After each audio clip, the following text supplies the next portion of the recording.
미국이 자이언트 스텝 0.75%의 금리를 올리면서 우리 한국도 0.5% 빅스텝으로 기준금리를 올렸습니다. 그래서 시장에 미치는 여파가 아주 상당한데요. 이것이 개인 주택담보대출로 영향이 가려면 아직도 한 2, 3개월 남았겠죠. 개인차가 있기 때문이죠. 자, 만약에 미국이 7월 말에 다시 1%포인트의 기준금리를 올린다면 과연 우리의 부동산 어떻게 될까요? 지금 미 연준에서는 이번 달 말에 1%포인트 기준금리를 올릴 수 있다, 이렇게 정보를 흘리고 있습니다. 0.75%를 올릴 것이다 라는 얘기도 있지만 1% 올린다는 얘기도 있습니다. 둘 다 우리에게 주는 영향은 상당히 큽니다. 그렇게 되면 우리도 또다시 빅스텝을 밟을 수 있고 빅스텝보다 더한 것도 밟을 수 있다고 저는 봅니다. 올해 우리 주담대출 금리가 8%포인트까지 오른다는 얘기가 있습니다. 자, 내년엔 그렇다면 과연 버틸 수 있을까요? 구독과 좋아요, 알림 설정 꼭 해두시고 함께 해주시면 고맙겠습니다. 지금부터 여러분 모시고 출발합니다.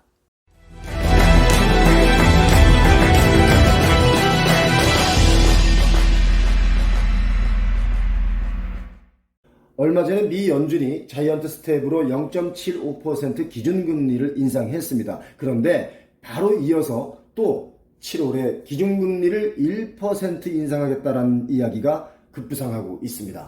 이렇게 되면 대한민국의 부동산, 집값 어떻게 될까요? 이거 참 염려스럽습니다. 빅스텝은 한 번만 하겠다라고 했던 우리 대한민국의 기준금리, 금리 역전에 외인들 이탈 어쩌나 이런 기사가 지금 나오고 있는데요. 미국이 1%의 기준금리를 인상하면 우리는 지난번에 빅스텝으로 0.5%를 올렸는데요. 우리도 역시 다시 0.5나 0.75 이렇게 좀 강하게 받아줘야 됩니다. 그렇지 않고서는 외화가 빠져나갈 위험에 처해지기 때문이죠. 자, 오늘 그 이야기를 좀 해보겠습니다. 2008년 금융위기 이후 14년 만에 또다시 집값이 폭락하는 분위기에 젖어들었습니다. 거래 가무에 전국의 아파트 매물만 아주 많이 쌓여가고 있습니다. 팔려는 사람은 많은데 사려는 사람이 없는 거죠. 아파트 매물 이렇게 쌓여갑니다. 21년 7월의 기준은요 26만 2천 건입니다. 그러나 22년 7월 기준은 42만 7천 건, 거의 60%가 넘게 이렇게 매물이 쌓여가고 있습니다. 연말에는 우리 주담대출 금리가 8%가 되면 우리의 부동산은 과연 어떻게 될까? 정말 염려스럽습니다. 지금도 하락하는 곳이 많이 나오는데 이제 그렇게 되면 연말 이후 내년에는 그야말로 폭락이다라는 얘기가 나올 겁니다. 작년에 아파트 거래 참 많이 이루어졌죠. 2018년, 19년, 20년, 21년 아파트 정말 고가의 거래들 많이 했고 신고가를 계속해서 찍었습니다. 그 이유는 대출금리가 2.8%에서 3% 미만이었습니다. 그렇기 때문에 아주 저금리 시대에 돈을 많이 풀어놓는 상황이기 때문에 시중에 돈이 넘쳐났습니다. 그래서 아파트 가격 많이 뛰었죠. 아파트 가격이 그 아파트가 그 정도의 가치가 있기 때문에 가격이 뛴 게 아니라 돈이 오갈 데가 없어서 돈의 가치가 하락한 겁니다. 그러니까 수십억 하는 아파트가 나오죠. 강남 아파트가 15억짜리가 60억 되는 데는 불과 2년밖에 걸리지 않았습니다. 그 2년 동안 무슨 일이 벌어졌냐? 그건 그 아파트의 가치가 그만큼 뛴 게 아니라 돈의 값어치가 그만큼 하락해서 돈이 뭐 거의 가치가 바닥이다, 이럴 때였습니다. 그런데 지금 주요 은행 담보대출이 연 4.33%에서 7.14%, 고정형도 이렇게 많이 뛰어 있습니다. 자, 미국의 자이언트 스텝 이어서 적어도 우리나라도 앞으로 1%는 더 올릴 것으로 예상하고 있다. 이렇게 되면 부동산 거래가 확실하게 줄어든다. 오늘 이 이야기입니다. 그리고 이런 사이클에서는 반드시 부동산 폭락이 옵니다. 안 올 수가 없습니다. 지금 글로벌 금융위기 2008년보다 더 큰 경기 위축이 오고 소비 위축이 오고 있기 때문에 폭락할 가능성이 더 높습니다. 확실하게 증명해 보이겠습니다. 그렇다면 2008년에 집값이 어느 정도 폭락했는지에 대한 것을 제가 증명해 보이겠습니다. 자, 화면 보시면요, 여기가 지금 서울 대치동 은마아파트입니다. 여기가 지금 강남 대치동이면 테헤란로 남쪽이고요. 여기 대치역이고 이렇게 은마아파트가 있습니다. 은마아파트가 상당히 오래된 아파트입니다만은 학원가가 밀집해 있는 이 지역에서 아주 비싼 고가의 아파트죠. 자, 은마 아파트를 예를 드는 이유는 강남도 이렇게 폭락했다라는 것을 제가 여러분께 보여드리는 겁니다. 자꾸 강남은 안 떨어진다 이렇게 말씀하시는 분들이 너무 많아서 저 그게 상당히 의아합니다. 왜 강남은 안 떨어진다고 자꾸 주장하는지, 그리고 누가 그렇게 주장하는지. 강남도 일정 기간 한 3, 4년 동안 폭락했던 시기가 꼭 있습니다. 그걸 제가 증명해 보이겠습니다. 2008년 글로벌 금융위기 때 집값이 폭락했다는 것을 알려면 그 전 가격을 알면, 그리고 비교하면 되지 않겠습니까? 자, 보시면 2006년도에 대치동 은마 아파트 30평이 이렇게 11억 5천, 11억 2천 가격이 형성되어 있었습니다. 14층, 11층 뭐 이런 식으로 거래가 되어 있었죠. 자, 그런데 2007년도부터 심지어는 11억 7천, 8천도 거래가 됐기 때문에 뭐 12억이라고 해도 과언이 아니겠습니다만, 글로벌 금융위기가 오는 2008년 바로 전에 2007년도부터 이상하게 아파트가 스물스물 내려갑니다. 한 10억대에 거래가 되고 9억대 이렇게 거래가 됩니다. 2007년 9월이에요. 그런데 여기서 1년 만에 한 1억 한 5천 정도가 빠졌습니다. 그러니까 15%가 하락한 가격에 2007년도부터 거래가 됐습니다. 이게 좀 시그널이죠. 이상한 거예요. 경기 위축이나 소비 위축이 오면 야, 이거 경기 침체로 가는 거 아닌가 라고 제일 먼저 느끼는 게 바로 이 강남 사람들입니다. 이분들이 먼저 이렇게 느끼고 1년 전부터 가격이 하락해서 나오기 시작했고, 2008년에는 자 보시면요, 이렇게 보시면 2008년에는 7억 8천, 8억, 7억 5천 이렇게 거래가 되는 곳들이 있습니다. 그러니까 7억 4천도 있네요. 7억 3천도 있고요. 7억 5백만 원도 있습니다. 그러니까 자 12억 하던 게 7억 5천이면 얼마가 떨어진 겁니까? 4억 5천이 떨어진 거예요. 그죠? 4억 5천이 떨어졌다는 얘기는 몇 퍼센트입니까? 12억 가던 게 4억 5천이면 역시 30한 5% 정도는 하락했다라고 봐도 무방하다. 그러니까 이렇게 2008년에 글로벌 금융위기가 오고 2009년도에는 7억 5천, 7억 500 이렇게 거래가 됐어요. 1년 뒤에는요. 그리고 2년 뒤에도 역시 회복이 안 됩니다. 2년 뒤에도 7억 5천, 뭐 8억 이렇게 거래가 됐었는데요. 이제 다시 3, 4년이 지난 뒤에 2008년에 글로벌 금융위기가 왔으니까 한 2011년, 2년 때를 보면요. 이게 지금 3, 4년 동안 회복이 안 되고 가고 있습니다. 은마 아파트도요. 그리고 나서 이게 스물스물 다시 기어 올라와서 심지어 글로벌 금융위기가 터지고 나서 4년 뒤에도 거래가 회복이 되지 않습니다. 가격이 회복되지 않습니다.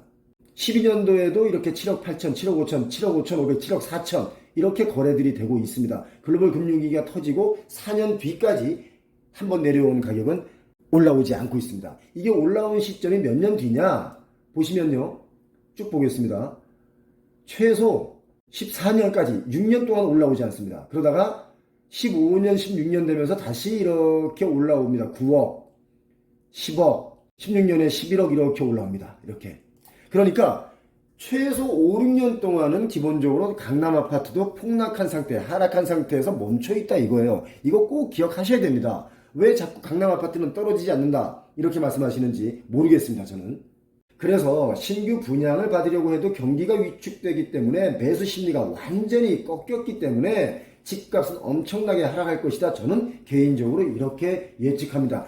작년부터 제가 집값이 하락한다라고 데이터를 통해서 여러분께 보여드리는데 그때만 해도 다들 상승한다고 제 말이 이상하다고 했었습니다. 그런데 불과 한 10개월이 지난 지금 많은 사람들이 제 이야기에 동조하기 시작했고 제가 그것을 데이터로 보여주니까 이분들도 이제 하락하겠다라고 이렇게 지표를 보여주기 시작했습니다. 그 전까지만 해도 매일 무슨 어디 상승한다는 얘기만 했던 분들이 요즘에 드디어 하락으로 얘기를 하고 있습니다. 그것은 데이터가 말해주는 거거든요. 느낌과 감으로 하는 게 아니라 정확한 데이터가 그렇게 보여주고 있기 때문에 제가 하락이라는 얘기를 말씀드리고 있는 겁니다. 지금 이 시간에도 강남 요지 땅에 주거용 부동산을 짓고 있고 또 분양을 하는데 이게 작년만 해도 사실 완판을 했습니다. 그러니까 완판하던 그런 물량들이 이제 미분양으로 돌아서서 미분양 물량이 속출하고 있습니다. 강남에 건물을 잘 짓고 뭐 하이엔드라고 짓고 있지만 사실은 분양이 다 안 되고 있다는 거 이거 잘 기억하셔야 됩니다. 강남 사람들이 경기 침체를 가장 빠르게 눈치채고 있다. 이걸 또 증명하는 겁니다. 여러분께서도 그걸 꼭 참작하시기 바랍니다. 미국이 발표한 6월 물가 상승률이 시장 전망치보다 높은 9.1%로 집계되면서 연방준비제도가 이달 말 7월 말에 통화정책회의에서 기준금리를 정말 울트라 빅스텝으로 1%포인트 인상하는 초강수를 둘 것이다. 이런 것이 시장의 전망이 되고 있습니다. 그런데 1%포인트 인상이요. 이게 얼마나 무서운 얘기냐면요. 미 연준이 통화정책 수단으로 단기금리를 직접적으로 사용하기 시작한 1990년대 초반 그 이후에 최대의 인상폭이라고 블룸버그 통신은 이렇게 밝히고 있습니다. 굉장히 무서운 얘기예요. 제가 보기에는 사실 미 연준이 1%포인트라는 초강수를 두기에는 조금 어려워 보이는 것도 있습니다. 제가 볼 때 개인적으로요. 1%를 올리는 울트라 빅스텝을 할 경우 경기가 완전히 후퇴하기 때문에 미 연준의 금리 결정 1% 사실 쉽지 않다고 봅니다. 지난번처럼 0.75%를 한 번 더 올릴 가능성이 높다. 저는 개인적으로 그렇게 봅니다. 이건 제 개인의 의견이기 때문에 꼭 정확하게 맞지 안 맞을지는 모르겠지만 제가 지금까지 웬만해선 다 맞춰왔습니다. 그래서 이번에도 1%가 아니길 빕니다. 0.75%만 올려도 시장에 주는 충격은 사실로 어마어마한 충격이거든요. 0.75%든 1%포인트든 이렇게 올리게 되면 중요한 것은 바로 이 지점입니다. 우리랑 금리 역전 현상이 일어난다는 거예요. 기준금리가 역전되면 뭐 다른 거 다 역전되겠죠. 물론 역전된 적도 이렇게 보면 있습니다. 여기가 좀 높은 지역이 있었죠. 요럴 때인데요. 요 전입니다. 그런데 금리가 역전되면 외환이 빠져나갈 확률이 높습니다. 물론 한국은행에서는 외화가 빠져나갈 가능성이 낮다라고 이야기를 하지만 사실 그것도 장담할 수 없습니다. 지난번에 금리 역전식 때 이런 일이 벌어졌었거든요. 2005년부터 2007년 사이가 금리 역전됐던 시기인데요. 바로 이렇게 34조 6천억이 빠져나갔습니다. 그리고 2008년에서 20년 사이 금리 역전 시기가 있었어요. 이럴 때도 역시 11조가 빠져나갔습니다. 그러니까 한은행에서 말하는 것처럼 생각보다 많이 빠져나가지는 않았다. 그러니까 외환위기가 올 만큼의 외환은 빠져나가지 않았다. 이 이야기인 것 같습니다. 자, 그런데 우리도 연말에는 기준금리가 3%는 돼야 된다. 이런 전망이 나오고 있습니다. 이렇게 되면 정말 여러분 우리의 집값 반토막이 납니다. 그것은 지난 사례를 통해서 우리가 충분히 알 수 있고 데이터를 통해서 충분히 검토할 수 있는 내용이기 때문에 어느 한 사람의 의견이라고 볼 수 없습니다. 이건 반토막이 난다라고 보는 게 더 정확합니다. 물론 지역에 따라서는 40% 폭락하고 또 어느 지역은 70%, 60% 폭락하는 지역도 있겠죠. 이제 연말이 되면 기준금리를 올렸기 때문에 변동금리가 적용이 되는 경우가 많이 생기죠. 이렇게 되면 정말 위험한 단계에 들어갑니다. 지금은 변동금리가 바로 적용되지 않고 한 달, 두 달, 어떤 분들은 6개월, 3개월 뭐 이렇게 나눠서 개인차가 있겠습니다만은 지금 가계부채가 GDP 대비 세계 1등입니다. 이자를 갚아나가는 데만 해도 수입의 40%를 지출한다고 합니다. 이제 금리가 오르면 오를수록 수입의 50%, 수입의 60% 지출을 하게 되겠죠. 그러니까 쓸 돈이 없는 겁니다. 그래서 경기 위축, 소비 위축도 오는 거예요. 지난번에 저축금리를 많이 주니까 은행에 돈을 많이 넣으면 좋겠다라는 말씀을 드렸는데 사실 개인들은요 저축금리를 많이 줘도 저축할 돈이 없습니다. 왜? 이렇게 수입에 많은 돈들이 이자 감당하느라고 힘이 드는데 어떻게 저축할 돈이 있겠습니까? 이것을 보통 우리가 그냥 사자성어로 낭패불가합니다. 저는 이렇게 봅니다. 정말 이러지도 저러지도 못하는 상황에 놓여 있게 되는 거죠. 자, 강남도 한 달 새 7억이 뚝 떨어졌습니다. 신축 아파트도 하락을 면치 못하고 있고 대치동마저 억 단위로 하락하고 있다. 제가 말씀드렸습니다. 그런데 제가 좀 전에 강남 대치동의 음마 아파트도 몇 년 동안 이렇게 하락기에는 35% 정도 폭락을 해서 4, 5년, 5, 6년 동안 이것이 지속됐었다라는 자료를 보여드렸는데 집값은 결국 우상향을 한다라는 분들이 계신데요. 그래요. 10년 지나고 20년 지나면 결국 우상향을 하겠죠. 그렇게 따진다면 아니 6.25 때 일시적으로 집값이 떨어졌다가 지금까지 계속 올랐다고 할 겁니까? 예? 임진왜란 이후 지금까지 땅값이 안 오른 적이 있습니까? 삼국통일 이후 후삼국 시대 이후 지금까지 땅값이 떨어진 적이 있습니까? 갑오경쟁 이후는 또 어떻습니까? 그렇게 따지면 계속 올랐다고 하는 말이 맞겠지만 이렇게 4, 5년, 5, 6년 동안 사이클을 통해서 하락과 상승을 반복한다면 우리는 그 사이클을 이용할 필요가 있다라고 저는 말씀을 드리는 거예요. 그 사이클을 잘 올라타면 부자가 될 수 있고 사이클을 잘못 올라타면 정말 몇 년 동안 이자 갚느라고 고생해야 됩니다. 그리고 부동산 사업을 하시는 분들도 지난 10년 동안은 정말 돈이 많이 풀려서 아주 호황기를 누렸어요. 그런데 이 부동산 분양, 시행, 시공 다 어려워집니다. 지금 땅값도 많이 뛰어있는 상태에서 거품이 많이 끼어있기 때문에 힘든 과정에서 그 거품을 누가 다 받아들이겠습니까? 물론 간혹가다 이상한 거래들이 나올 수는 있지만 그것이 시장의 대세를 이야기할 수는 없다. 전 이렇게 말씀드리고 싶습니다.